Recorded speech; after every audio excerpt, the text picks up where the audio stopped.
ಕನ್ನಡ ಮಾಧ್ಯಮ ಶಾಲೆಯಲ್ಲಿ ನಾವೆಲ್ಲ ಅಭ್ಯಾಸ ಮಾಡ್ತಾ ಇದ್ದೀವಲ್ವಾ, ಮಕ್ಕಳ ಸಂಖ್ಯೆ ವರ್ಷದಿಂದ ವರ್ಷಕ್ಕೆ ಏನಾಗ್ತಾ ಇದೆ, ಕ್ಷೀಣ ಆಗ್ತಾ ಇದೆ.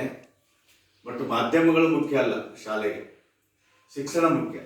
ಹಾಗಾಗಿ ನಮ್ಮ ಅಕ್ಕಪಕ್ಕದ ಮನೆಯವರನ್ನು ಮತ್ತು ನಮ್ಮ ನೆರೆಹೊರೆಯವರನ್ನು ಎಲ್ಲರನ್ನ ನಮ್ಮ ಶಾಲೆಗೆ ಬನ್ನಿ, ನಮ್ಮ ಶಾಲೆ ನೋಡಿ ಎಲ್ಲ ರೀತಿ ಬಿಸಿ ಊಟ ಸಿಗ್ತದೆ ಅಲ್ವಾ, ಸರ್ಕಾರ ಸಿಗುವ ಎಲ್ಲ ಸೌಲಭ್ಯಗಳು ಕೂಡ ಸರ್ಕಾರಿ ಶಾಲೆಯಲ್ಲಿ ಸಿಗ್ತದೆ.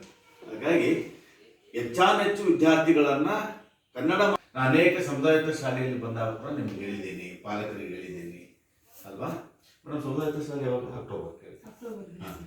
ಮತ್ತೆ ನೀವು ಹೇಳಬೇಕು, ಈಗ LKG ಹೋಗ್ತಾರೆ, UKG ಬಂದಿದೆ, ಅಂಗನವಾಡಿಯಲ್ಲಿ ಕೂಡ LKG ಆರಂಭ ಆಗ್ತದೆ. ಹಾಗಾಗಿ ನಾನು ಇಲ್ಲಿ ಬಂದ ಉದ್ದೇಶ ಅಂದರೆ ನಮ್ಮ ಶಾಲೆಗೆ ಮಕ್ಕಳ ಸಂಖ್ಯೆ ಹೆಚ್ಚಿಗೆ ಆಗಬೇಕು. ಇಲ್ಲಿ ಹೆಚ್ಚಿಗೆ ಆದರೆ ನಮ್ಮ ಶಾಲೆಗೆ ಮಕ್ಕಳು ಹೆಚ್ಚಿಗೆ ಆಗ್ತಾರಲ್ವಾ, ಹೌದಲ್ವೇ?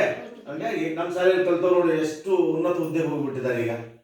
ಹಾಗಾಗಿ ನೀವು ಕೂಡ ಒಂದು ಒಳ್ಳೆಯ ಉನ್ನತ ಹುದ್ದೆಗೆ ಹೋಗಬೇಕು, ಈ ಶಾಲೆಯನ್ನು ಅಭಿವೃದ್ಧಿ ಮಾಡಬೇಕು ಅನ್ನೋ ಉದ್ದೇಶದಿಂದ ನಾನು ಇಲ್ಲಿ ಬಂದಿದ್ದೀನಿ. ಹಾಗಾಗಿ ಸರ್ ಬಂದು ನಮಗೆಲ್ಲ ಹೇಳಿ ಹೋಗಿದ್ದಾರೆ ಅಂತ ನೀವು ಮನೆಯಲ್ಲಿ ಹೇಳ್ಬೇಕು, ಗೊತ್ತಾಯ್ತು? ಹೇಳಿ ಅಕ್ಕಪಕ್ಕ ಇರ್ತಕ್ಕಂಥವ್ರನ್ನ ನೆರೆಹೊರೆಯವ್ರನ್ನ ಆಲ್ಮೋಸ್ಟ್ ಕನ್ನಡ ಅಂಗನವಾಡಿಗೆ ಸೇರಿಸ್ಬೇಕು. ಅಂಗನವಾಡಿಯಿಂದ ಕನ್ನಡ ಶಾಲೆಗೆ ಬರ್ತಾವೆ, ಕನ್ನಡ ಶಾಲೆಯಿಂದ ನಮ್ಮ ಹೈಸ್ಕೂಲಿಗೆ ಬರ್ತಾವೆ. ಹಾಗಾಗಿ ಮಕ್ಕಳ ಸಂಖ್ಯೆ ಹೆಚ್ಚಾಗಬೇಕು. ಹಾಗಾಗಿ ನಿಮ್ಮೆಲ್ಲರ ಏನಂತೀವಲ್ಲ ನಾವು ಮೋಟಿವೇಶನ್ ಹೇಳ್ಬೇಕು, ನಮ್ಮ ಶಾಲೆ ಭಾಳ ಚೆನ್ನಾಗಿ ಕಲಿಸ್ತಾರ, ನಮಗೆಲ್ಲ ಕೊಡ್ತಾರ, ಹಾಗಾಗಿ ನಮ್ಮ ಶಾಲೆಗೆ ಬರ್ರಿ ಅಂತೇಳಿ ಕರ್ಕೊಂಡು ಬರೆಯೋದು ಪ್ರಯತ್ನ ಮಾಡ್ತಾರಲ್ವೇ? ಮಾಡಬೇಕು. ಈಗ ಶಾರದಾ ಮೇಡಮ್ ಇಷ್ಟೆಲ್ಲ ಕಷ್ಟಪಡ್ತಾರೆ, ನಾವು ಇಷ್ಟೆಲ್ಲ ಕಷ್ಟಪಡ್ತೀವಿ, ಒಳ್ಳೆ ಶಿಕ್ಷಣ ಕೊಡ್ತಾ ಇದ್ದೀವಿ ನಾವು. ಹಾಗಾಗಿ ಆ ಒಳ್ಳೆಯ ಶಿಕ್ಷಣ ನಮ್ಮ ಗುರಿ ಆಗಬೇಕು, ನಮ್ಮ ಛಲ ಆಗಬೇಕು.